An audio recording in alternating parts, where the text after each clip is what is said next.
Lucky Boys Podcast. Welcome to Lucky Boys Podcast. I'm Will. I'm Norm, and we have a very special guest here today, Leland Yu. He set up a fundraising program, Run For Chinatown, to raise funds for troubled businesses, and he runs his own dining pop-up shop. What's up, man? How's it going? Before we, turned on the cameras and all the mics, we had an interesting conversation. I did not know that you were going to be at FDNY, fire department, and your pursuit of that while chasing the culinary arts.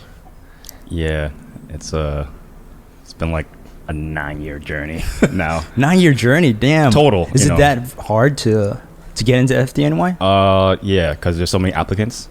Like, I don't know how many, but tens of thousands of, New Yorkers are like trying to apply for the job. And it's easy anybody can apply. You have to be like 18 and I don't even think you need college. I'm not sure. But pretty much it's open to anybody. It's highly competitive because the salary is pretty good after 5 years. What's the starting salary? Starting right now, I think it's like 45, but top pay after 5 years only is like 90 to 100, depending on overtime and all that. So, and that's only after 5 years. So imagine if like, you're 20-year-old, you get in at 20, 25, you're making 100 already, and you work 2-3 days a week too. 2-3 days a week? What? Yeah. But you're working 12-hour shifts? 12-hour shifts. Okay. I don't know all the details behind that, but from what I know, it's like 12-hour shifts, and I think more or less 3 to 4 maybe a week. So you could do like, 12-12-12. You could do 12-24, 24-12, something like that. Yeah. And in addition to that, would you get like insane pension? Yeah. Yes. There's also great pension at the end of the career. I don't know the details, but yeah. So people do it for the salary, the 2-3 day work week, the pension after 20-25 years, and health benefits. City benefits, best benefits. Right. So that's why it's highly desirable, and highly competitive.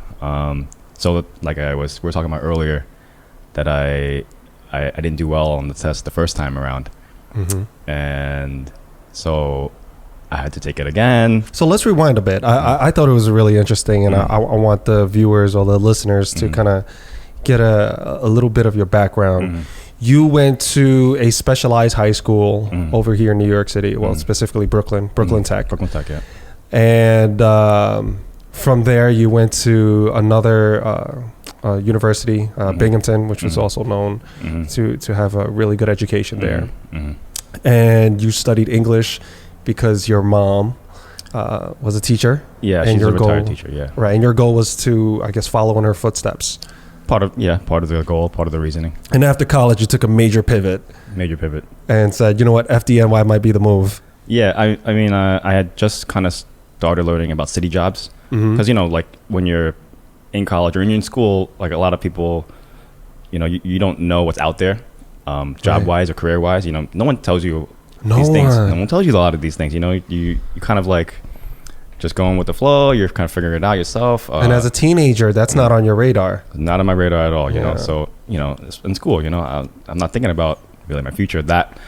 I should have been, thinking about it better. In hindsight, of course. But, if somebody had told me like, oh, there's a bunch of city jobs that are out there, you can apply. You're like, right when you're 18, you're going to start applying, If people had told me that, then like I would apply to everything I could have, NYPD, corrections, whatever, FDNY, Port Authority, sanitation, MTA, sanitation. Those boys get paid. Anything, I would have just hit them all up, see what happens, Right. So, but I heard about the FDNY, and I guess I was intrigued about FDNY specifically because I had heard it was like a 2-3 day work week. I saw the top pay after 5 years, and I was like, wow. So very attractive. Very attractive on surface, and it was a city job. So you have job security, which was also part of the reasoning to pursue teaching, for job security. And my mom would always say, oh, teaching is great, get good benefits, good pension and all that. So I found out about the FDNY and potentially joining. So I took the test when I was like 21, 22. And you failed. Basically, you went in there extremely confident. Were you close though? He was off. You were off. So what you were saying to me before, like you went in there hyper confident. Yeah, I went there hyper. You're the first one out, first one in, first one out. Something like that. Yeah. It was computer based test too, so I was like clicking away. I was like, I know the answer, and I was going, I was in there like less than an hour, and then I think you had like 3+ hours to do it. I was just. Oh my gosh! It took you an hour to do a 3-hour exam. It's pretty simple test. It's not like SATs. Mm-hmm. It's kind of like logic based, but not even that logical. Mm-hmm. How did you fail then? Because you went to on paper you're killing it. You got Brooklyn Tech. Like a large part of the test actually, like towards the end, they're kind of like personal questions. For example, like how many friends do you still keep in contact with that you've known for over 10 years? That's one that comes to mind right now. So I hadn't asked anybody, what is this test like? How do I answer this? Right. What kind of answers do I give?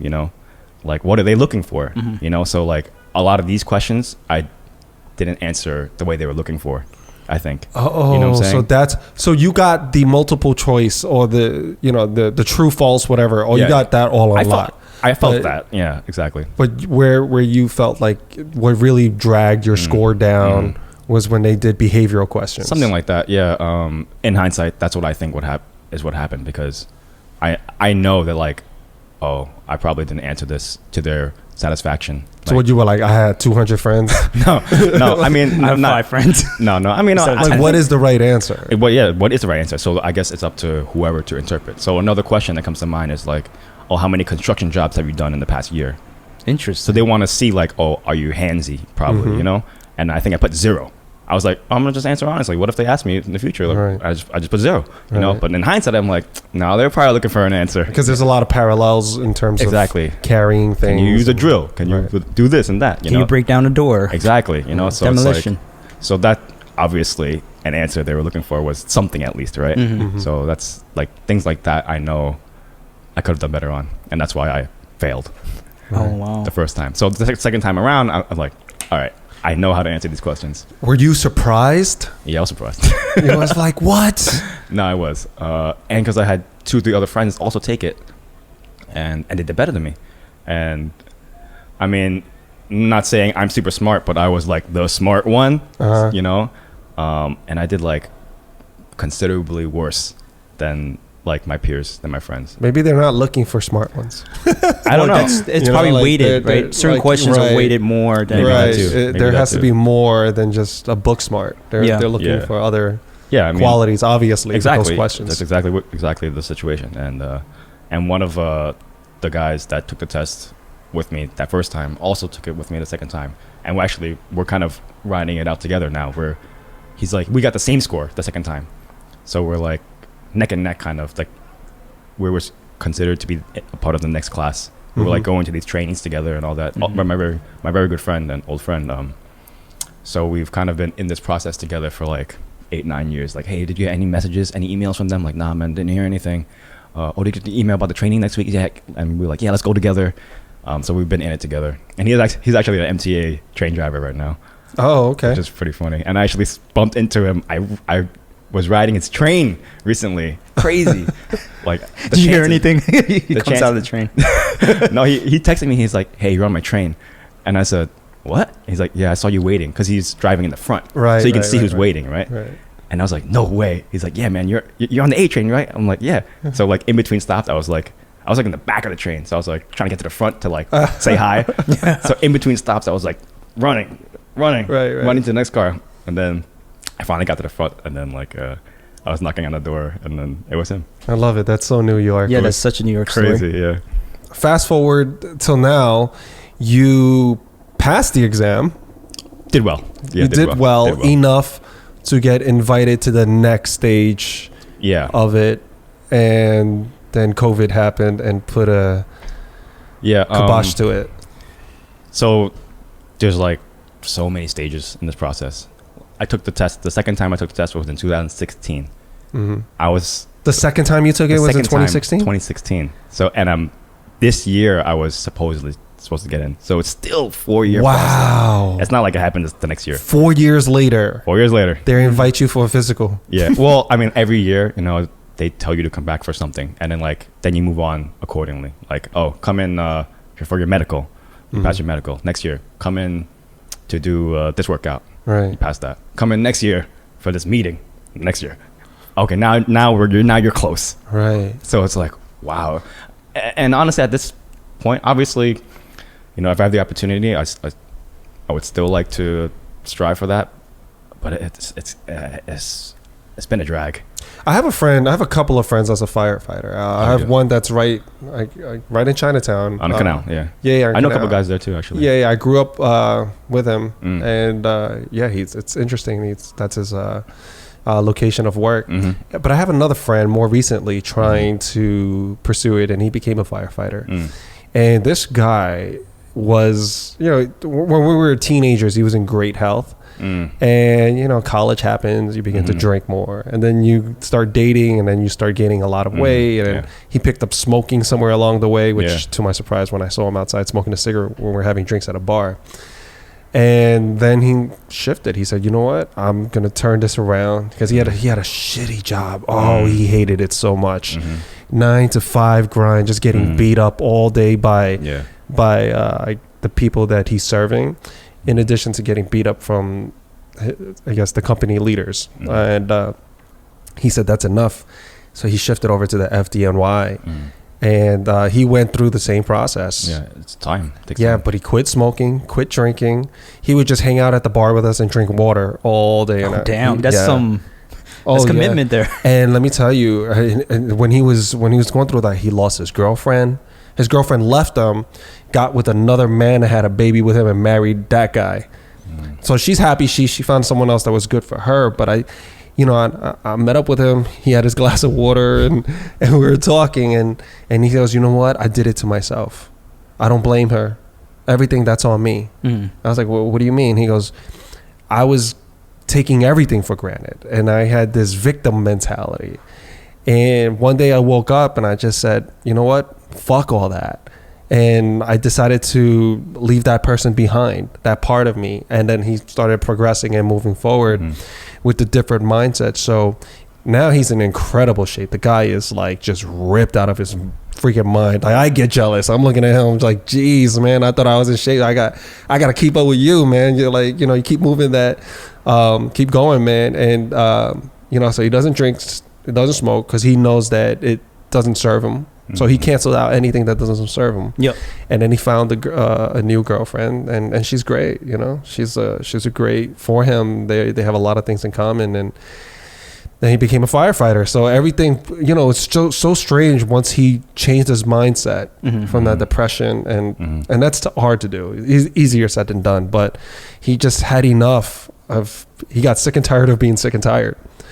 And he made that shift, and boy, did his life change. And then he got his own place in I think Queens. He bought his own condo, and he was just able to once the firefighter thing happened, and he just felt way more confident. The FDNY, it changes lives. Just like a program. Yeah, so keep going. Saves lives. So did they give you another date because of COVID? This was supposed to happen back in April, right? Yeah. So in March, you know, I had like one more test to take. And they were saying, oh yeah, the academy's gonna start in April, and then obviously city shut down, right? So obviously common sense, nothing's gonna happen, right? They don't need to tell me that, right? But throughout these 6 months, you know, in the beginning I was hearing, oh, it's gonna start up again in like September, October, fall, now, and then, you know, as summer went on, I was hearing, oh yeah, it's not gonna be fall anymore, it's gonna be spring now. So that's what I'm hearing now. Potentially, it's gonna be a full year. Spring 2021. Yeah. So. And that's not even set in stone, you know, because not only is there COVID issues, there's budget issues. Right. Yeah. So like hiring freezes. But I mean, eventually they have to hire, because like people are retiring. They need to replace. It's going to be, it's a necessity, you know. So, but it's still up in the air as far as I know. Nothing's set in stone. You went from trying to be a teacher to pursuing being a firefighter, and then you got into cooking. Yeah. And you became a chef? I don't consider myself the title of chef. You know, I don't run my own restaurant. You know, I don't run my own business. Well, I guess now I'm trying to. But so, you know, around the time that I took the second firefighter test in 2016, you know, I'm like, okay, like I spent basically 4 years since the first test, like kind of like waiting around for like them to like call me back, you know. And I was just doing odd jobs and like, oh, they're gonna call me back. They didn't call me back. My life's gonna be set once I join the FDNY. I'm good, you know. But it never happened. So I was like, all right, I can't do that again. You know, I'm gonna take it again, and then. But in the meantime, I have to like, you know, I have to figure out something else that I like. You know, I can't just like do this job, that job. You know, so you know, one of my passions that I've never like explored professionally is cooking. You know, I've worked in restaurants previously, like mainly front of the house, you know, and then actually I managed a taco spot for like maybe a little less than a year, and then sometimes the guys would call out, like the cooks. So once in a while I would have to help like make tacos or assemble them, and then I was like, this is kind of fun, you know, I kind of like this. And then like and time flies. Time flies, you know, and then I don't have to talk to people either. So I was like, I think I kind of like this. So, you know, in 2016, I was like, you know, let me, you know, if I have to start on the bottom, I got to start on the bottom. You know, I'm going to just go on Craigslist, look for cook jobs. That was it. So I applied to a couple places, you know, and then I chose one place called Insa Korean Barbecue in Brooklyn. That was my first cooking job. You know, and they're very, very nice people. It taught me a lot. Basically, you know, they basically laid the foundation for me, you know, with my cooking. Yeah, I started on the bottom, man. Like, you know, in Korean barbecue, you know, there's like banchan and grilled meats. So basically the first thing that I did for like 6 months, half a year, I didn't cook at all.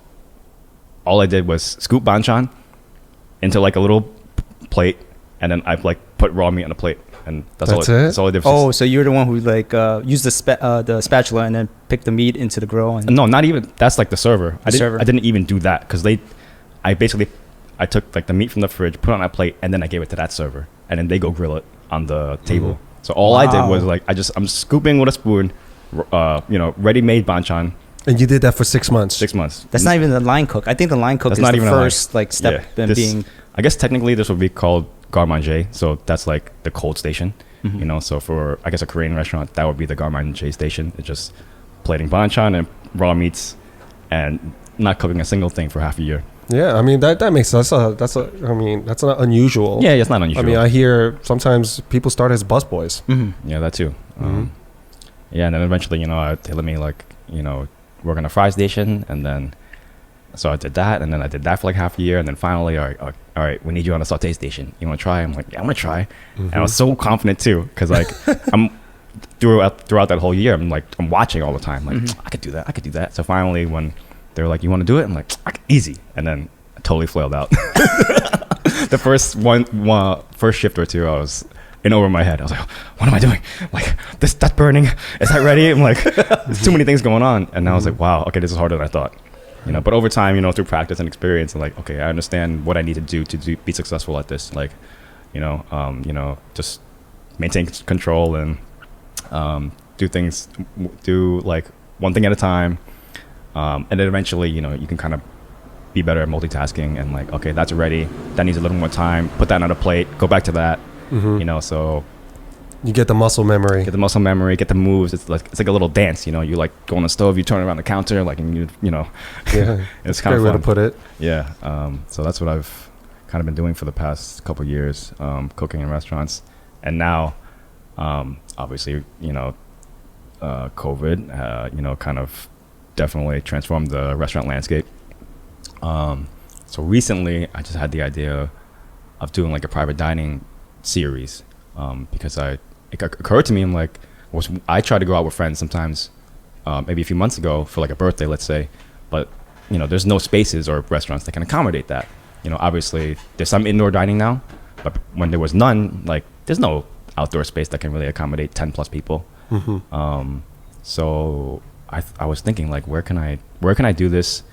And the restaurant that I used to work at in Brooklyn, not the same one, an American restaurant, they have a backyard and they're not operating right now.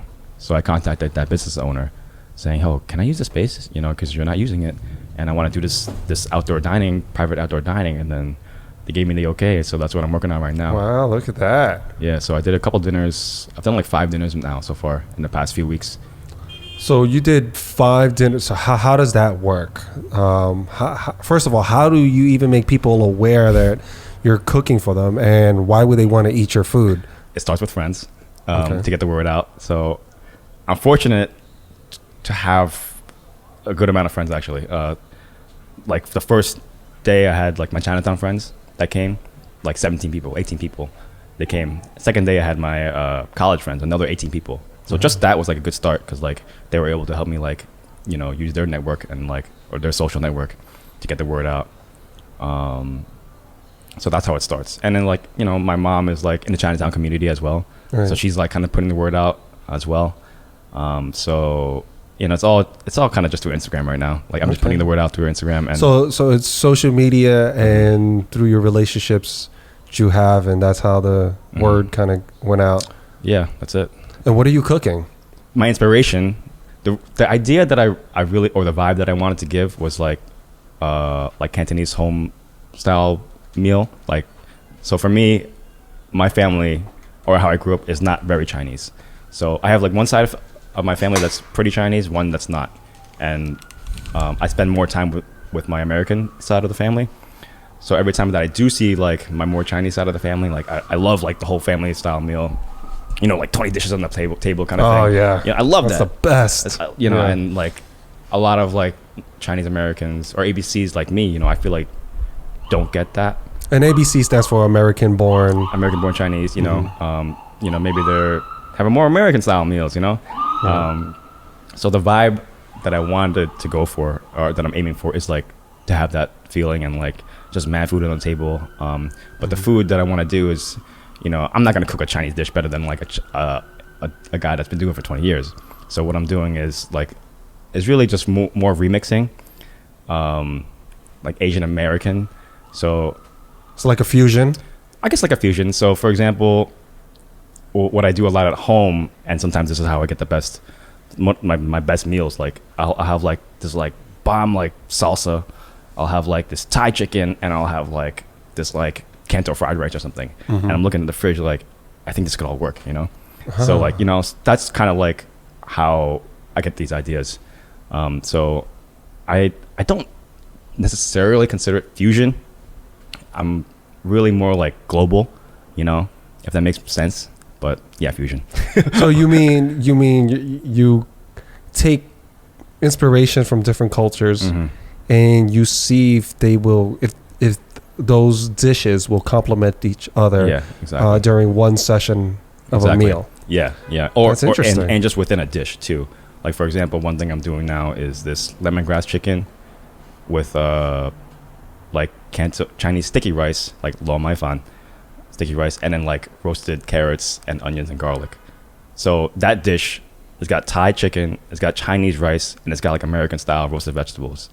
And a lot of my friends, one of my friends actually, my good friend, he's like, yo, I never thought to put like American style vegetables with like a Asian, you know, protein and rice. And so, you know, I think it can be appreciated. You know, sometimes that's also where I'm kind of drawing inspiration. Sometimes if I'm having a Chinese meal, I'm like, damn, I could use some of this right now. Or if I'm having an American meal, I'm like, oh, I could use some of I could use this right now. I think this will work, you know? Not gonna lie, sometimes, even when I'm not eating, let's say, Korean food, I'll even think like kimchi, man. I was like, some kimchi would go bomb with this right now. Yeah. Exactly, you know? Kimchi goes well with everything, especially white rice. Exactly. So that's kind of like, you know, my approach. Like, so that time I had this food, I thought it really go well with this. So that's kind of what I'm exploring. I think I saw a picture of that Thai chicken that you were talking about, and the sticky rice is actually cooked with inside the chicken, or is that something? It's kind of a work in progress. Yeah. At home when I was experimenting with it, I did it a couple times stuffed, the rice stuffed in the chicken, but a few times it's kind of come out mushy because I think, you know, the chicken juices. Because the rice is already cooked, so I'm stuffing it in a raw chicken and I'm roasting it, and then the chicken juices is like, it's like re-moisturizing it, so it's kind of coming out a little mushy. It's cooking it, it's in broth or something. Even more. So some people liked it, some people didn't. So I'm still trying to figure out how to get like that texture right for the rice, because when I stuff it, in the chicken, it's like perfect texture. But at the end of the whole process, it's like kind of wet. Yeah, so like a saucy type of chicken. Yeah, it's like pretty rice. Yeah, so it depends how you like it, you know. If you want yeah, that's true. Some people love things saucy, some because people when don't. I make Mexican rice with chicken, with dark meat chicken, and it's all boiling in a broth. Yeah. So it comes out wet. mushy. Yeah. So if you're into that, that's great, you know. So, but so right now I'm not stuffing it because I'm kind of like trying to maintain control of the texture, and that's important. Yeah, exactly. That's very important to the experience because, for example, if just making noodles, if I have noodles that's too soft and mushy, I get instant. I will never go back to that restaurant. Yeah. So it's not al dente. It's actually too soft. If it's not to the tube, it's like the opposite of al dente. It's not right. Mush. Yeah. Right. Or if it's undercooked. Where it's too hard, where they just they should have just left it in there for maybe 30 more seconds. You know, they took it out too early. That also, I'm just like, it's just the texture is so crucial, especially when it comes to carbs. Yeah, exactly. Yeah. And my friend he was like, I'm a big fan of texture. I didn't like the rice. He told me that, and I was like, okay. And then, I heard that. Hey, that's the friend that you invite. Yeah. Because, he's not going to. He told me straight up. He's like, I didn't like that. I'm like, yeah. Okay, I'll take that into consideration. Yeah. So when you experiment, you have all these different recipes that you're trying out. Do you have a closed door event where you invite all your friends that critique you? They have constructive criticism. Do you invite them over and kind of give you their 2 cents? Yeah. So before I did these private dinners at the space that I'm using now, I was only experimenting at home, so I would invite friends over, taste this, taste that. They'll give me a critique or two, and then these same friends also came to my first dinner, like a proper dinner, sit down dinner. I served them and everything, and here's my final product. I had friends come taste for free, and I also had the same friends come pay and taste to not only just to taste the food but the vibe, So I'm definitely getting a lot of good reviews on the vibe, at least, for sure. Like, it's a really cool vibe. If you look at my Instagram, what's the ambiance like? Like just the ambiance is and we'll have your Instagram in the description so people can check it out. So check out the photos to really see. But it's cozy rustic. Oh, okay. Cozy rustic. I mess with that. Yeah, it's kind of a little tropically. Is it intimate? It's very intimate. It's like woodsy, rustic, cozy. All right. Yeah, it's very cool. So the person that rented you their space, they were like okay with you taking the liberty to do the decor how you like? Well, actually, it's the original decor. Oh, is it? That's how the restaurant is or was. Well, that's pretty smart. So you just look at it and you go, "This is move-in ready." Yeah. And I worked there for a year, so I knew. And then so originally I was thinking like, oh, I want to do this private dinner thing. And I wanted to do it in Chinatown, but then I thought, okay, what? I have to rent a space and build an outdoor dining thing, and I was like, I don't know if Chinatown's built like that too. You would have to. Yeah, so it was a problem. Or can I find a place with a backyard? I'm like, I don't think there's many places with a backyard, and then I have to sign a lease and all that. I'm like, I don't know if I'm ready for all that. And then kind of a light bulb moment for me, like, oh, this place I used to work at, I know it's not open right now, and I know that they have a backyard, and I know how it is, and I know the vibe, and I think that would be really cool, So, I asked, and they said okay, and made a menu, made some cool photos, and how long you been doing this now? I mean, not very long. The first dinner was September 18th, I think. Oh, that's recent. Just a few weeks ago was my first. Not even a month yet. Yeah, so now, yesterday I did my 5th, and if it looks like I'm gonna get fully booked for the next rest of the month, so I'm gonna have 9 more. That's amazing. Ooh. Yeah, 3 per week. Friday, Saturday, Sunday. Friday, Saturday, Sunday. Friday, Saturday, Sunday. Is it like a 10 course? How many courses are there? It's 8-course family style meal. So 3 starters, 4 mains, and 1 dessert. So it's a lot of food. Actually, the first 2 dinners that I did for my 2 groups of friends, it was even more than that. It was obscene amount of food. Ridiculous. It was 12 dishes because I wanted to try everything out. Yeah. And then halfway through the meal, everyone was like, "Oh, Leland, we're so full, we can't. No more. But we have another dish coming out. Yeah. Jeez, I need more friends like you. Yeah. man. It's like a true family style, because when I go to a family gathering, it's always have this, have that. Yeah. And I'm like, I'm so full right now, but okay, I'll just take some more. Yeah, exactly. Or I get like a to-go bag or something. Yeah. So was it due to the portions or? Portions were definitely an issue. Okay. Over portioned. So, Okay. I learned from that. Right. But also too many dishes, Too many dishes. I mean, it can be done if I'm like doing like tiny tasting menu kind of thing. Mm-hmm. But that's also a logistical kind of nightmare. Like, Right. especially if I have like, let's say 18 people, Right. and let's say it's like 12 courses. That's 18 times 12 plates that I have to have. Like, Do you have any help? so I've been basically asking ex coworkers to help me out. Okay. Yeah. So depending on how many people it is, I'll have like one extra person to help me. If it's like more, I'll have two. Yeah. So I just been asking like, hey, you want to do this? And so yeah, I have help. Is this fun for you, or do you feel like a lot of pressure? It's fun. And like the days leading up to the first one or two dinners, I felt pressure because I was like, oh wait, they're actually coming. Like, This is real. This is real. It's happening. I have to like set up this whole thing, and they're gonna come and they're gonna pay to eat my food. Like, it's gotta be good. It's also the same feeling I had when I first started cooking. Like, oh, people are gonna pay for the stuff that I make. Like, that's kind of crazy. It's not the same as feeding your friend or feeding your family. Like, It's that imposter syndrome, it happens to everyone. Yeah. So I mean, I had it real quick, and I was like, no, they're gonna come, and it's gonna be good. Good shit. And then a lot of it was good, a lot of good reviews. Obviously some criticisms, and then and thank God I had my close friends for the first two dinners to be there to tell me that. So that now I'm like taking people that are not my close friends. It's like their friends or their family. And yeah, thanks to them, my friends, for like blasting on their social medias, because now I'm getting a lot of messages now. Like, No, those are good friends. Those are solid. That's certainly definitely solid. So do you have any music playing in the background, or is it usually just? yeah. What's the vibe? You said tropical, so I'm assuming like So no, okay, on vacation. It's not tropical. It's really more cozy, rustic. The music that I've got going on right now.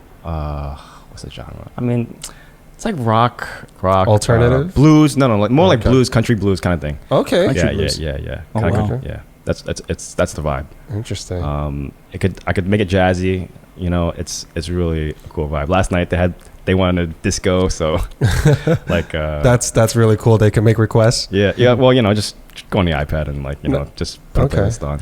When you're making the food, preparing it, does I guess the group that you're entertaining, do they get to watch you make everything while during the process, or does it just come out and they don't get to see how you prepared everything, how you made it? They don't get to see the fire.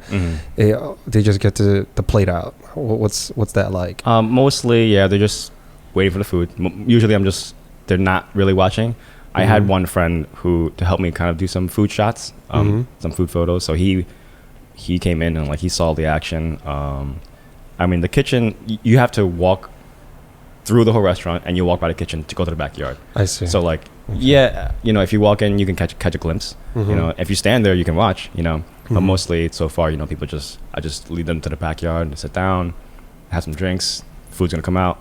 It sounds like a really cool social event. Yeah, it is cool. And it's outdoor and it's private. Yeah. So those were key things that I thought people are going to be interested in this. And it's going to be groups of people who know each other intimately. Exactly. Yeah. It's like only the same group of people, and then no separate groups together, So that's, kind of like a security comfort issue, right? Right. So what are you going to do when the weather gets cold? So that's, I don't know. Heat lamps, man. Heat lamps. There are 2 heat lamps back there, actually. So I have them ready, because heat lamps can only do so much. Yeah, they can only. Once it gets super cold, then it might, it just might not happen. Yeah. But I only have the option to use it for this October anyway. Right now, I think you got to keep this going. I mean, you're booked every weekend. Yeah, I know, but I might have to find another place. Yeah, and then maybe it's like someone's apartment. I don't know. Hey, you know what? I think if this does work out for you. Yeah. In hindsight, you might go, it made sense why I didn't become a teacher. It made sense why FDNY didn't immediately happen for me. Yeah, so that's something that's been on my mind, because in these past 6 months, it's been a struggle for everybody, right? Yeah. And one, like, for me, like, yeah, I basically my dreams were crushed, because I was supposed to get in the FDNY April, and March the city shuts down, and it's been like 9 years total for me. I'm like, oh my God, like, how is this happening? Like, I was just gonna start, and then my life was gonna be set. I was finally gonna have to. I don't need to work in the kitchen anymore. I don't need to do no more odd jobs. I'm gonna have this solid job for 20-25 years, and I'm gonna retire, and I'll be good.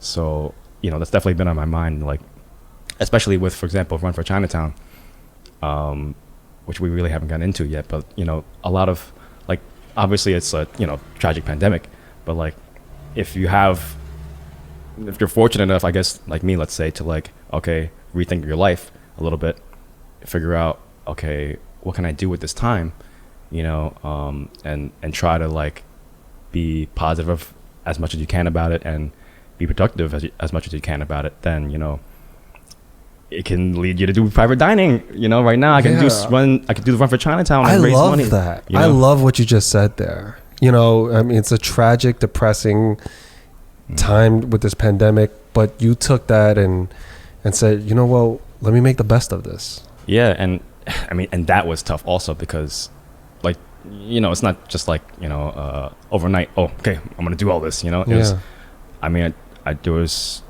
city shut down in March. I was sitting on the couch for like a month or two, unemployed. I lost my job, a restaurant job, and then FDNY was on pause. So I'm like, whoa, what do I do now? Because, like, basically my whole career for the past couple of years was restaurant work. Right. So I'm like, oh, I can't get like an office job, work from home now. Like, what do I do?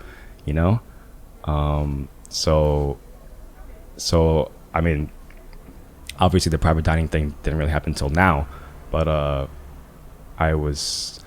about Run for Chinatown. Yeah, let's talk about Run for Chinatown. Yeah.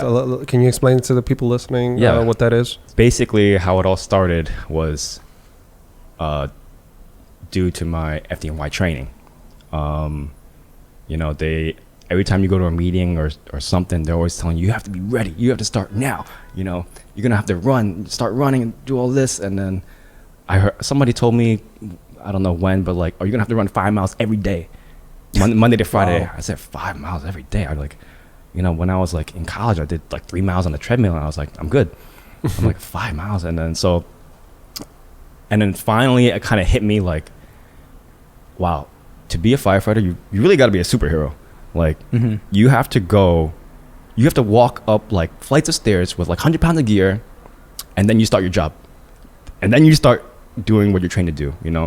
After doing that, like, wow, you really got to be in shape, and then, like, carry a body or break down whatever you need to break down in a fire, in smoke, mask on, low visibility. Like, so once that really sunk into me, I was like, whoa, I gotta really, get in shape, change my life, change my habits. So that kind of finally hit me last summer. I was a cigarette smoker, and I quit last summer. I'm like, okay, I can't be smoking and like being a firefighter. This can't happen. So I quit, and I started jogging. I joined the gym. I started running a little bit on the treadmill, and then the city shut down in March. Then I was like, okay, I gotta start running outside, which is what they do in the academy anyway, run outside. And it's a big difference, treadmill and concrete pavement. Oh yeah, big difference. So I did like my first like 5 mile run outside. I came back home, and I was like, oh God, like, your joints must have been crazy. Yeah, joints up. were beat up. I'm like, wow, that is, and your hips big due to the uneven ground, uphill, downhill, sideways, yeah, and the impact on your feet was crazy. Yeah. And then I'm like, well, I gotta keep trying. I recovered. I kept doing it. 5 miles here, 6 miles there, and I was like, eventually, day by day, I was like, I think I can keep going. Like, I'll do 7 miles, and I'm like, I think I can. Well, how long did it take you to get to that point? That 7 mile, like, mentally? I don't know. It happened pretty fast, honestly. Like a week fast, or like a month fast? What's fast? What's your? Maybe like a month fast. Maybe like a month fast. Maybe. Okay. But again, I was going like, I was running like maybe every day, 4 or 5 times out of the week, let's say. Okay. So like one day I'll do 5, next day I'll do 6. Mm-hmm. And then eventually, in my head, my mentality was like, I'm gonna be so ready for the FDNY, like I'm gonna run like crazy. That was my mentality.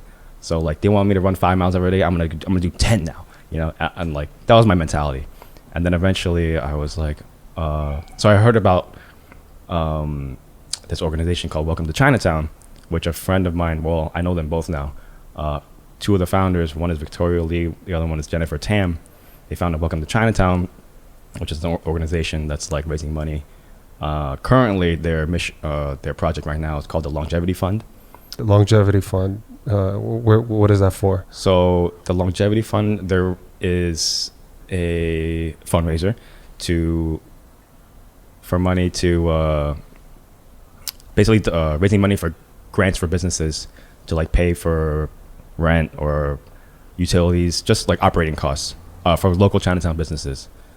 So they're gonna give, I think every 50 grand they raise, they'll disperse like waves of the grants. I see. How did you get involved with them? So my girlfriend at the time, she was sorority sisters with the founders. So she was like, they kind of like started it together. Like it's all volunteer. So my girlfriend was, she was helping with like the marketing or something like that. And then she was kind of pushing me because I wasn't doing anything, you know, at the time. I lost my job. I was only running around, you know, I was like, all right, I'm gonna stay healthy. And then I was going on like a long run, like a 20-mile run. Cause I was also getting into like marathon training. And then I thought, well, what if I make a fundraiser out of this? Like a March of Dimes kind of thing, AIDS walk kind of thing. Like, why don't I ask my friends to like contribute like $1 per mile? And I'm just gonna run as far as I can for like 12 miles. So, and it felt like a great idea, and I guess it was. So I told my girlfriend, I got home, I said, I have an idea. What a light bulb moment. What about this? And she's like, I love it. And then so we worked on it together to like organize it, get friends to sign up like on a Google form, like, okay, I will contribute $1 per mile that you run. Made like an Instagram for it. I think she started a website, and so we just put it out there on social media. Got my friends to like blast it out there, and May 1st was the date that I ran. So I think had like maybe over 200, 300 people to like sign up on the Google forms. Wow. To like pledge like, okay, I will donate $1 per mile. Mm-hmm. And a lot of my friends afterwards said, Leland, I thought you were going to stop at like 20. Kept going. So there's a running app called Strava. And then like I can share my location and my progress through a link. So and you're running across Chinatown. You're just running around Chinatown? I started at 7 a.m. Mm-hmm. I started at home in Brooklyn. I went all the way up on the west side. I crossed the Brooklyn Bridge to Manhattan, went all the way up to the west side. Like I think almost to the tip of Manhattan. Through what, the east? To the west side highway. Oh, so you ran across from the east side to the west side. So from the bridge by City Hall, basically, I went west. Okay. Went all the way up. Went back down to Central Park. So I went like to the center of Manhattan, went south, hit Central Park, did a loop around Central Park, the outer loop, not inside the park. So it was like, I think I started at like 115 or 125, run down to 60th Street, Columbus Circle, make a left, go all the way back up from 60 something to 100 something.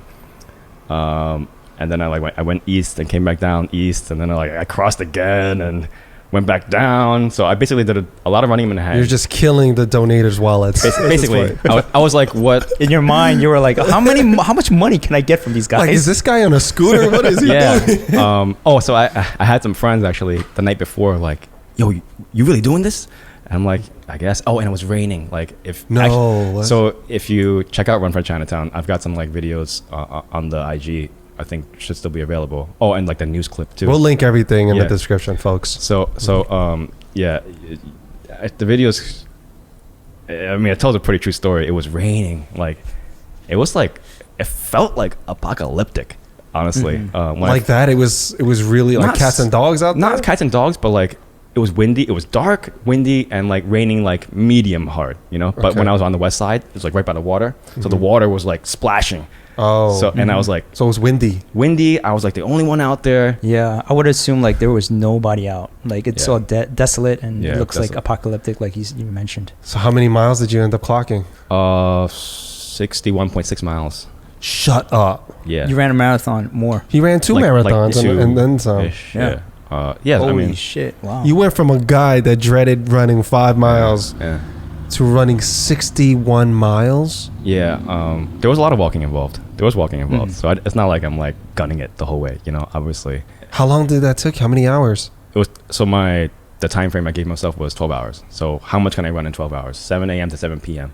And did you utilize all 12 hours? Yeah, I stopped. I ended in Chinatown on Mott Street, 7 p.m. I was 61.6 miles. That is phenomenal. Here's what I find fascinating is that you literally just started running Kind of like in the fall, maybe. and you just ripped 61 miles out of your ass. Like what the? That's insane. That's what they call a super, like a super run, right, or something like that, like a ultra runner. Ultra runner. runner. Yeah, Yeah. yeah. So like, I was looking into like ultra running and kind of getting into that at the time, and I thought like, and runs like, all group things are canceled. There's no runs, there's no marathons. So I was like, why don't I just kind of create my own marathon or create my own ultra marathon? I'm just gonna go, Yeah. you know, and then I'll see what happens. And then I went, and then yeah, I mean, I was hurting. It was painful. You know what the amazing thing about your run is it wasn't just for raising money, but also raising awareness of the plight that was happening in Chinatown. With the coverage, media coverage, and then the social media presence, I think that really helped kind of shine light on what was happening during that time. Yeah, I mean, nothing has happened really, from it, like, but promotional wise, I'm saying, but like whatever has happened, whatever good things has happened, like it was all unintended, basically. I thought to myself, okay, even if I raise like $1,000, whatever, like I was just gonna run just to run and test myself. That's what it was. I wanted to test myself, but then I thought, okay, while I test myself, why don't I like try to do some good? So ended up raising like $24,000 for Welcome to Chinatown.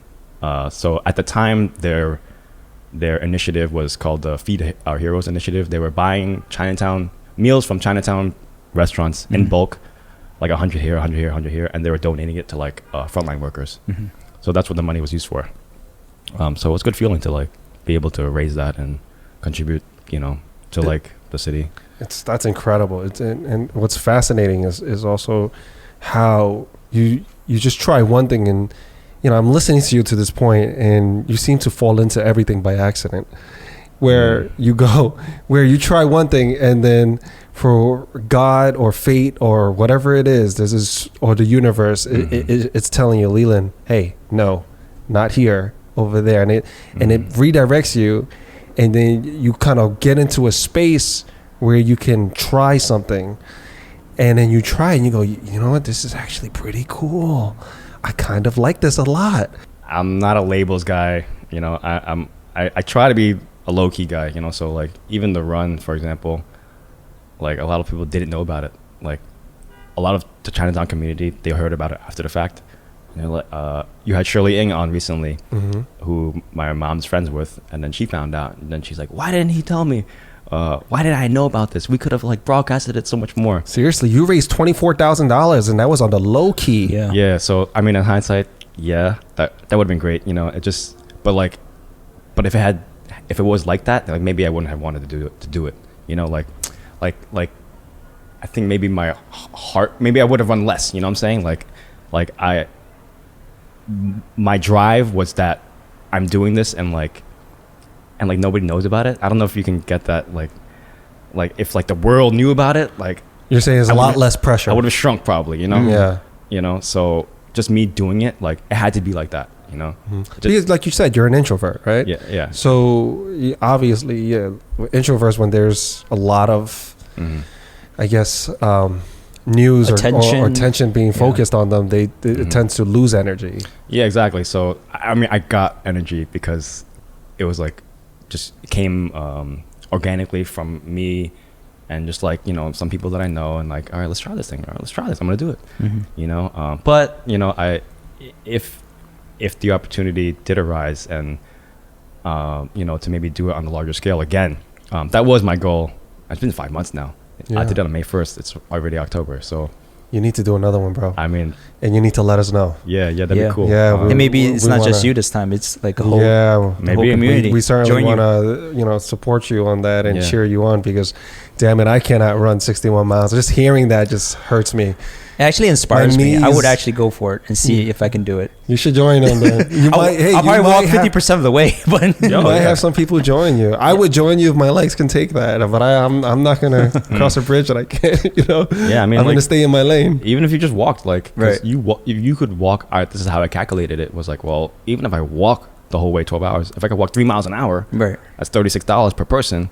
Then times however many people. Well, ultra runners, they walk too. It's just that they walk too. People don't know about it. Right? Yeah. So with that $24,000, how did you split that up?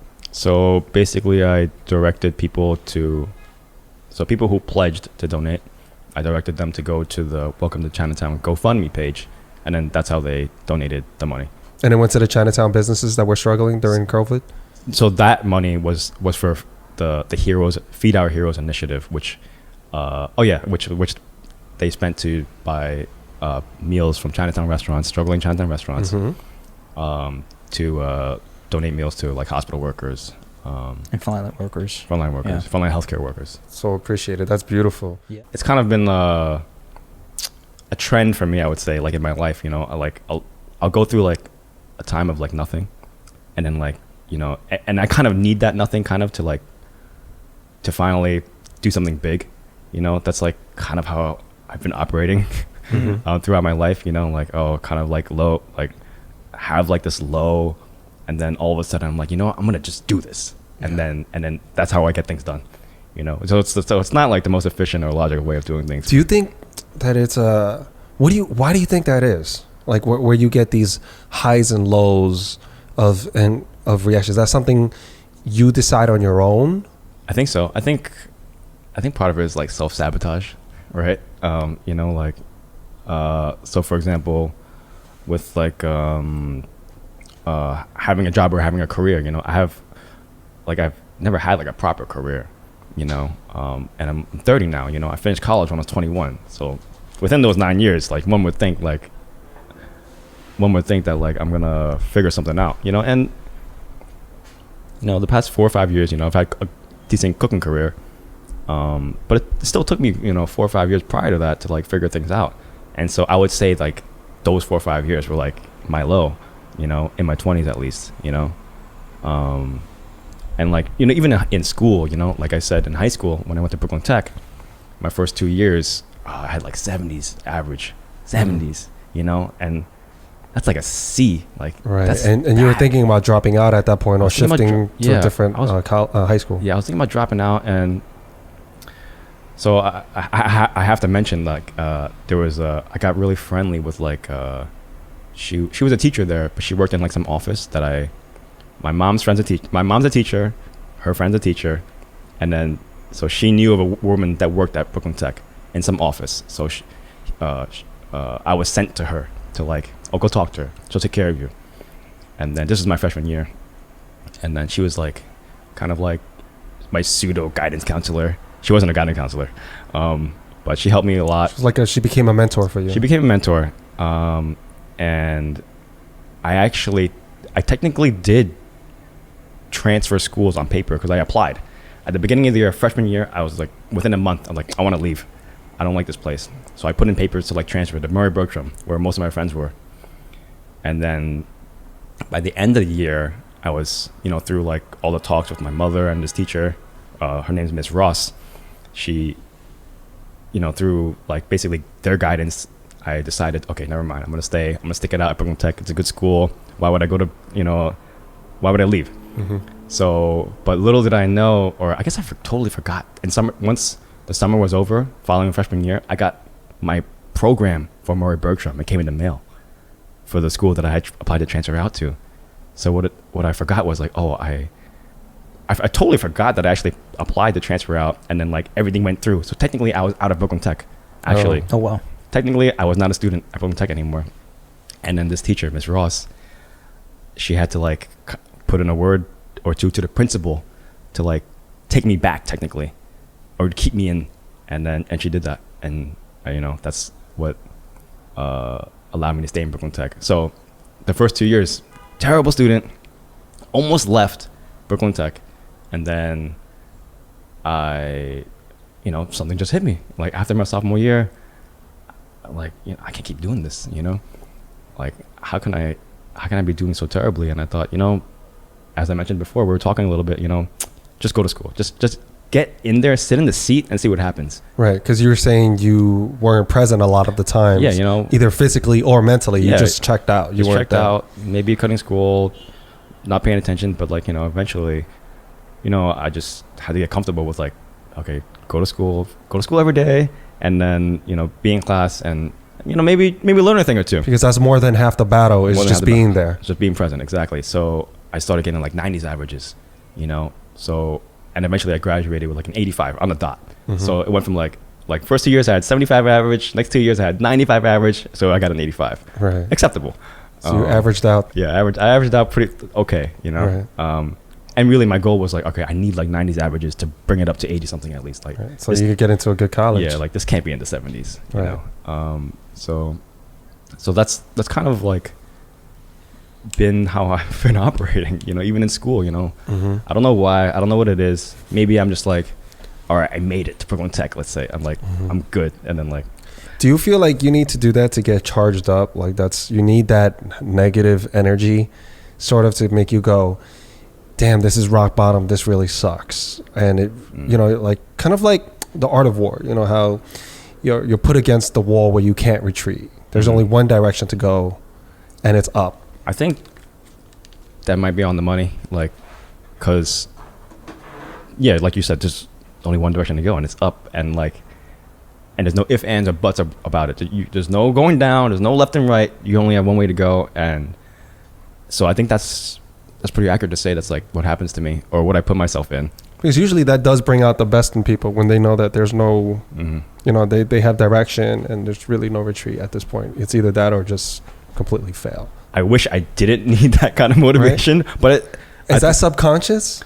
Probably. Because I find myself, as I'm listening to it, I'm like, damn, I think I do that to myself sometimes, where I purposely hold myself back, but I don't know if I purposely, when I was younger, not now, at least I don't think so, but not because I needed direction, I purposely held myself back so that I don't exceed the people that I'm around, so that I can remain friends with them. That's part of it too. It depends on your social group. Right, because I noticed ever since I was a kid, if I were like taller, if I was faster, if I was smarter, I became isolated. Jealousy happens. It shines a light on their shortcomings, for better or for worse.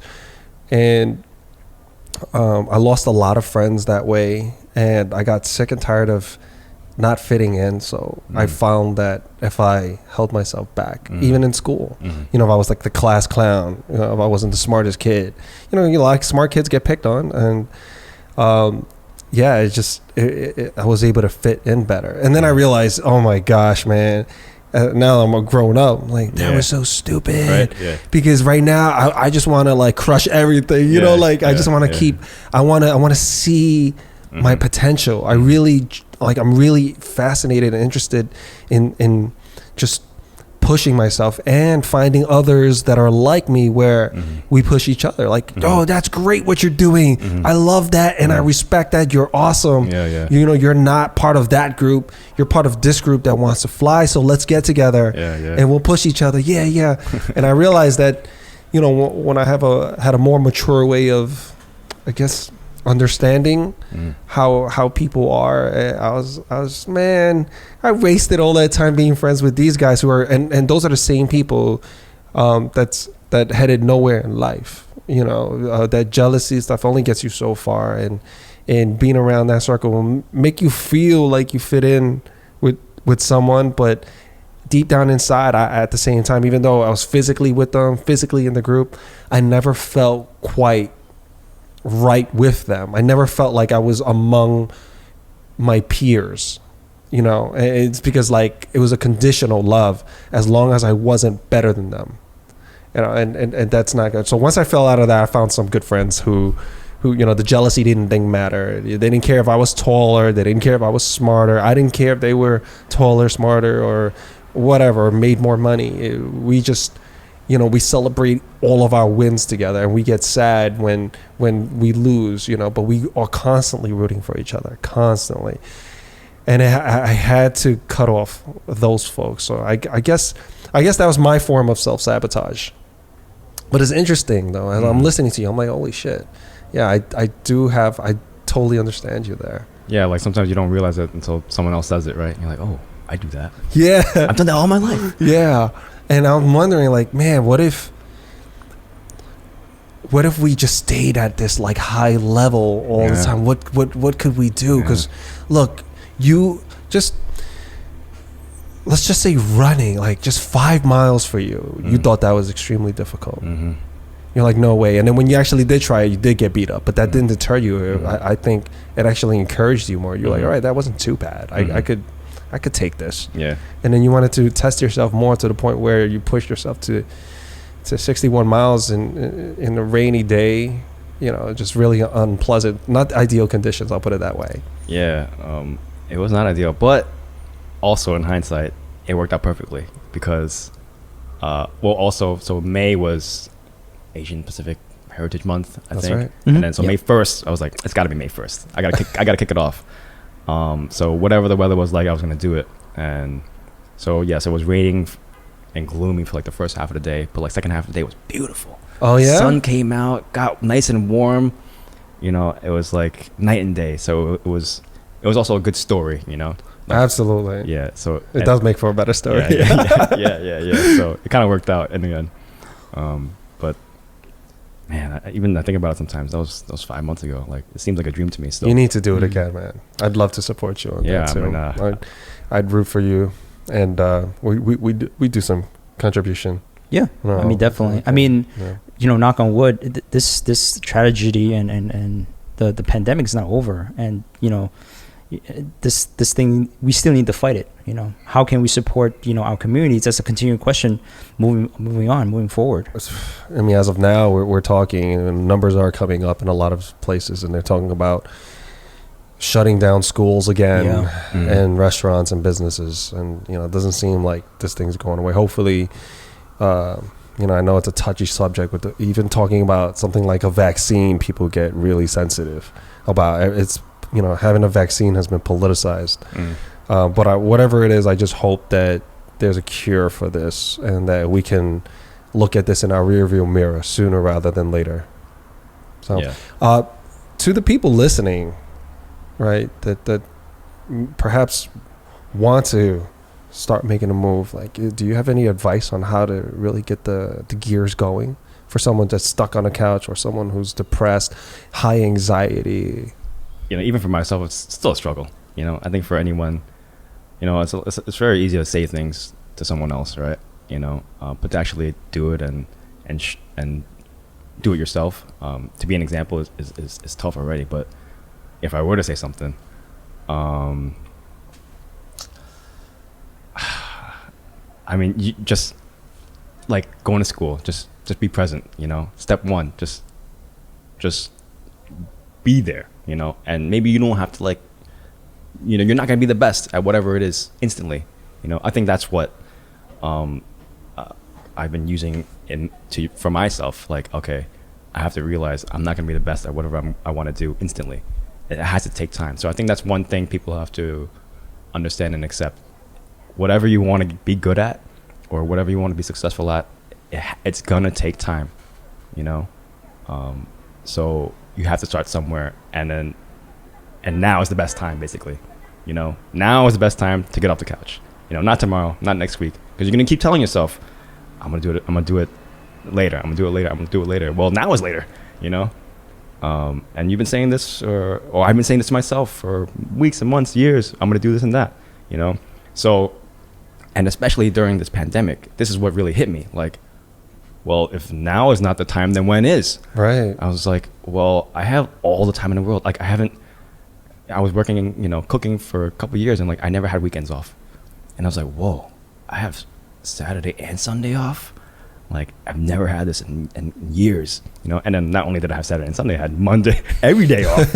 I had every day off. Every day was Friday. Yeah, it was a shock. It was a shock to the system. Yeah, shock to the system. I was like, what do I do? Like I was chilling for a while, and I'm like, okay, well, this has got kind of old. You get bored easily. Like get bored, and isn't that amazing? Like where you think, damn man, I need more free time, and then you get all this free time. You're like, it's pretty awesome in the beginning, but then you're like. Yeah, I got old. Yeah, like I gotta do something. You start getting restless. Yeah, so I mean, that's what I, you know, used. I guess that was my motivation that I used for my brain to like get going. Was like, okay, really now? When is the time? I have all the time in the world, so it has to be now. Let me stop pushing things off. You know, I read this. Well, someone shared this billboard with me. And I thought it was fascinating. It was I think it was a Nike ad, right? And it was I think it was like 5 years ago. I don't remember. It was somewhere in Midtown, but it said if you ran when you thought about it, you'll be done by now. Yeah, I remember that. There you go. Boy, I was just like that blew your mind, right? That blew my mind. I was like, oh, you got me. Yeah, because I've been procrastinating this. I've been going tomorrow nonstop, and that. Ads I usually don't pay attention to it. I usually do not care. I'm so like tuned out from ads and commercials, but that it was so personal to me. And so whoever came up with that, and the Nike or their marketing team or whoever they outsourced it to, that was brilliant because it hit so many people, and so many of my other friends, they were like, man, yeah, and it stuck with me to this day. I go, you know what, if I would have started my diet, if I would have started my exercise, or I would have started pursuing my business, my entrepreneurship, my goal, my volunteer work, whatever, the podcast, and whatever it is, if I would have just started when I actually thought about it, I would be so much more further along or done where I can move on to other things or other aspects of what I'm trying to complete. Exactly. So yeah, I think being president and starting now is great advice. I think it's a simple advice. It's not simple to do. Yeah. But you know what it is? I think we tend to just want to. It's the way we're wired as humans. We just want to be comfortable. Of course. You know, we tend to like we're so afraid of anything that puts us in some sort of mild discomfort. We really are. And I'm speaking that from a personal experience. You know, when I think about working out, I'm like, oh gosh. You know, I was like, oh shit, this is not going to be fun. And then when I actually do it, I'm like, yo, this is awesome. And then I feel better afterwards. Yes. I'm so proud of myself. And then the next day I feel stronger. There you go. And I'm going, yes, then your brain begins to change. You're like, yo, shit, let me keep doing this. Let me see what else I can do. And you just become a better version of yourself and more confident. And from there, you just kind of want to grow, you know, and then you meet other people. I mean, this is why it's so important to just move, be there now versus just staying in, not starting anything, because you could be someone else if you haven't. You could just still be that guy sitting on a couch feeling sorry for yourself. You wouldn't be sitting here with us. Or the guy who shows up. Right. Be present. Right. Or we didn't show up to do a podcast where we're like, oh, no one's going to listen to us, you know, or you just go for it, right? You just got to like, I think our first episode, no one was listening, but you know, now people are listening. And we still like technically don't have many viewers, you know, there's people that listen to us and we get some of their messages and they're frustrated that like, you need to reach out to this and that or put money into marketing this and the way we look at it is if people enjoy it and we have it doesn't matter if it's 100 people or 100,000 people or 1 million people, it's making an impact on someone. And like you said, when you were running, it wasn't all about this whole big, you know. Yeah, it wasn't like orchestrated or anything. Right. And a lot of people kind of think that. But for us, it was like, all right, what value can we bring? Let's do that. You know, what do we want to see? You know, what do we want to hear about that's not being told? We got tired of complaining. So we said, all right, so that's the path we'll take this podcast. That's the path we'll go, and we'll figure it out as we go along. We don't have the blueprint. We don't have everything like A, B, C, D, E, F, G, step 1, 2, 3. I don't think as artists you can always do that. Sometimes you just kind of got to move, with as you figure yourself out and your identity, you move along with those things. You grow with the podcast, you grow with your workouts, you grow with your chef or your running or your volunteer work. Whatever it may be, Actually, I was thinking about you guys, like when you first reached out to me. I was like, oh, Lucky Boys podcast. I looked you guys up. I'm like, wow, like I had never heard of you guys, and I was like, I watched some of your things like a little bit here and there. I'm like, oh, they seem like pretty interesting. They have interesting talks, having interesting people, and then like so I thought of you guys as an example. Like, wow, they just start from somewhere, right? Like, I can obviously not huge. I don't know if that's the goal, but like everyone starts from nothing, right? So like you guys, you had an idea, you're like, all right, let's try it. You had 0 viewers first time, and then now you got some viewers. And I think what people have to understand is time cost. Right away they'll after a week they're expecting results no matter what you're doing. Working out, dieting, and it could be frustrating. You work so damn hard for the week and you never worked that hard like in a long time, and after a week, whether it's a podcast, it's a video, whatever it is, you're looking at it, you go, damn it, or you step on a scale and you're beating yourself up a little bit. It's much easier to just give up and just go back to who you were. But then again, that's where the growth stops. So we have to understand that number one, to be patient with ourselves and trust the process. And there's a time cost associated with anything that's worth doing. It's not free. It's not going to come to you with snap of a fingers. You're not going to lose all that weight. You're not going to get amazing abs. You're not going to have a hit show. It takes time, and that's still not all guaranteed all the time. Another thing that you kind of brought up in my mind was like about working hard. Like, you worked hard this all week. You worked hard for the whole week, and then like let's say you had poor results and whatever it is, and then maybe you feel like shit. You're like, damn. But then also you have to remind yourself, like, well, you still have to work that hard, even if it was successful. Like, so that amount of work is going to be there, so you have to be ready to do it, now and later. So if that gets you down, then like, maybe you have to like rethink things, So just also another thing to remind people, like, it's hard work, whatever the results are, it's the work is always going to be there. When you hit big or whatever it is, you're still going to work hard, it's not like, oh, okay, I'm going to chill out now. Right. So it's like, you still have to keep it up, and maybe you have to work even harder, so that's something that you kind of have to tell yourself and remind yourself and have that in your mind. Like, okay, you think the work is hard now, and it's like, you're not even at a certain level yet, but if your goal is to get like to the certain level and you finally have a big audience, or you have a restaurant, let's say, like the work is gonna like be crazier. It's gonna get harder as you go, but that means there's growth. You're growing. You're growing, and I think that's what equals happiness is progress. I think that's part of happiness, right? The happiness equation every human being is freaking looking for. Right? We're all looking for happiness. And how do we reach that? It's progress. Because anytime, whenever I speak with someone and it's self-inflicted, where their happiness is they're just doing it, they're isolating themselves, they're preventing themselves from growing. And that's when the depression gets in. That's when this weird, we're social animals, and your brain just starts putting weird thoughts in you, because I think it's trying to get you out of that. That's why it's trying to make you feel a different type of discomfort so that you can get out there and start moving. But again, time costs. I just got better, so the next one, I'll get the next one. It's okay. Like, I step on a basketball court, if I lose, I'm not gonna stop playing basketball forever and then beat up myself like, oh, I'm never gonna do this. I go, all right, you got this one, I'll be back. I'll be back. You got this one though. I think like the things that are most challenging has the most impact, either to other people who are inspired by it, or actually to yourself as a development thing. So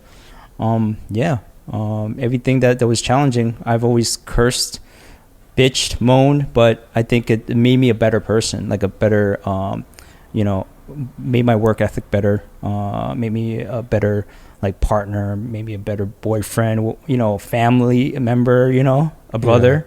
Yeah, there's one thing that's consistent with you, your flow, and that you bitch and moan. Like, this guy does it nuts, but he's not a quitter.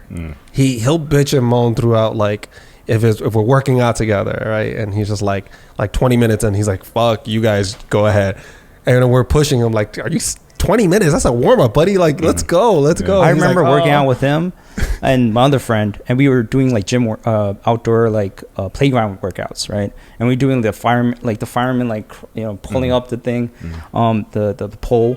And I was at that point where I was like ready to throw up. And by that time I was like, okay, if I'm ready to throw up, I'm just done, you know. But there's moments where people actually quit before that. So it's like you don't want to feel that uncomfortable to the point where your body's rejecting, you know, whatever you're doing. But, you know, I think you have to go past that point to know that that's your limit. Yeah, you do have to test yourself, because I don't think your brain's always honest with you. Never. You know, I think when you're at like 30% of your limit, it starts fucking with you. Just like, as soon as, I'll put a perfect example. I know I could push out more than a mile, but that first mile, my brain is telling me, stop it. Stop it. Your legs it's talking so much shit to me. Right? It's the first mile that's the hardest sometimes, you know? And I'm like, you know, I was like, once I break out of this first mile, I'll be good.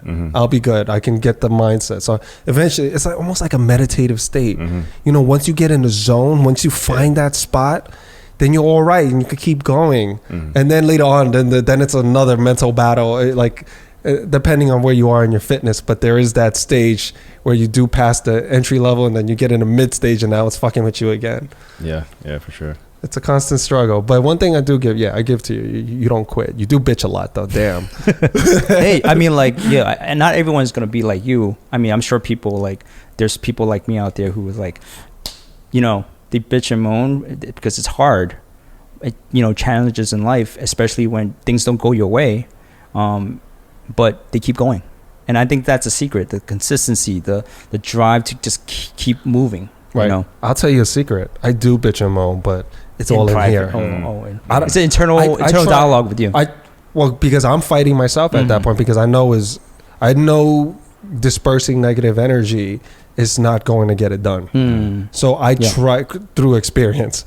So I try my best to just keep that dialogue in my head, and because I don't want to spread doubt around the people that's with me, right? I don't want to give that vibe or that energy that oh shit, Will doesn't believe in this anymore, or Will is about to quit on me.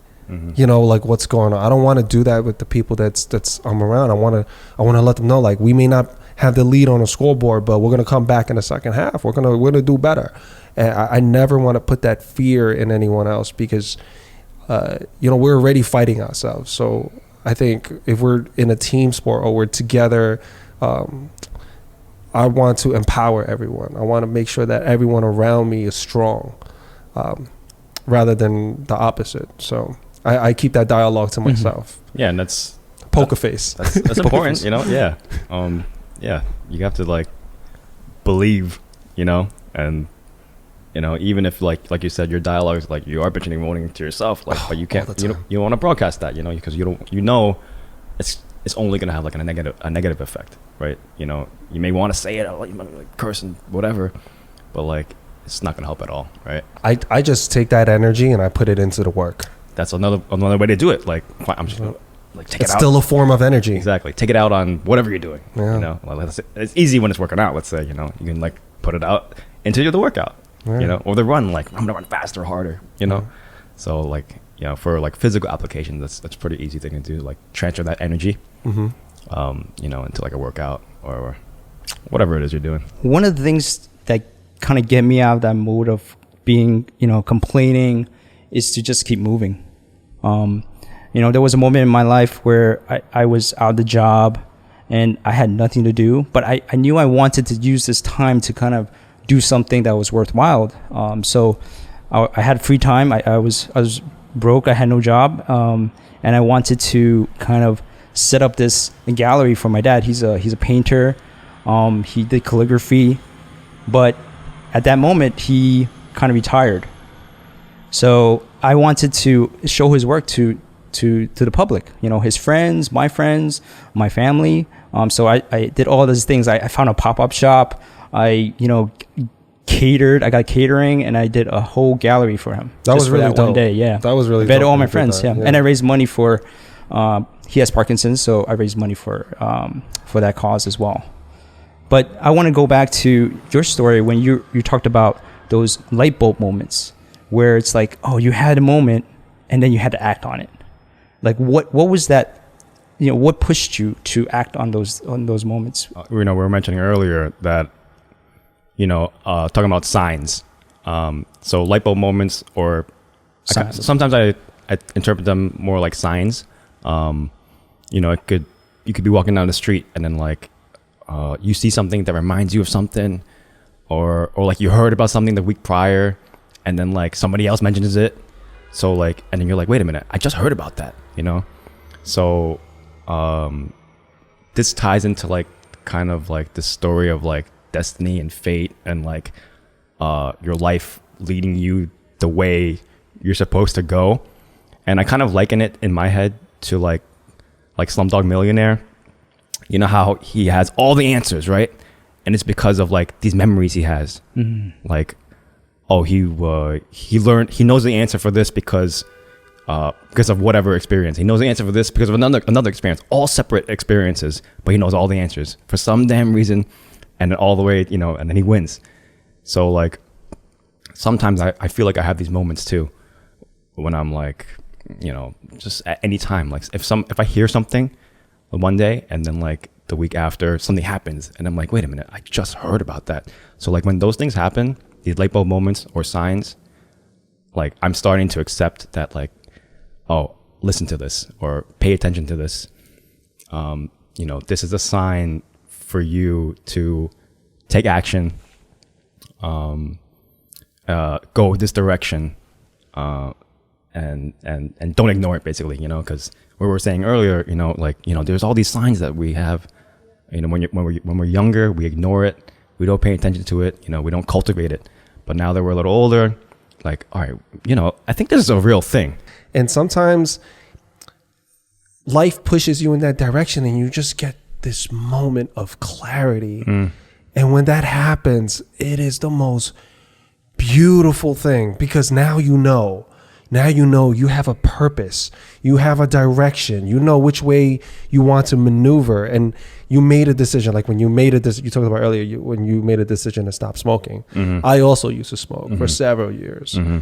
And when I made a decision, something simple like that, it sounds simple, but it's extremely difficult. Yeah. When I decided to get into shape, when I had the moment of clarity saying, you know what, I don't want to be unhealthy anymore. I want to be in peak physical condition. Yeah. I want to be able to just push myself to see what I can do physically, right? And those were moments of clarity that I got. And there were little signs that just led me to that day where I just woke up and said, you know what, I'm done. I'm done being this will. Whatever this will is, he's got to go. He's got to go. This is not serving me at all. This dude is not who I want to be tomorrow. So I let him go.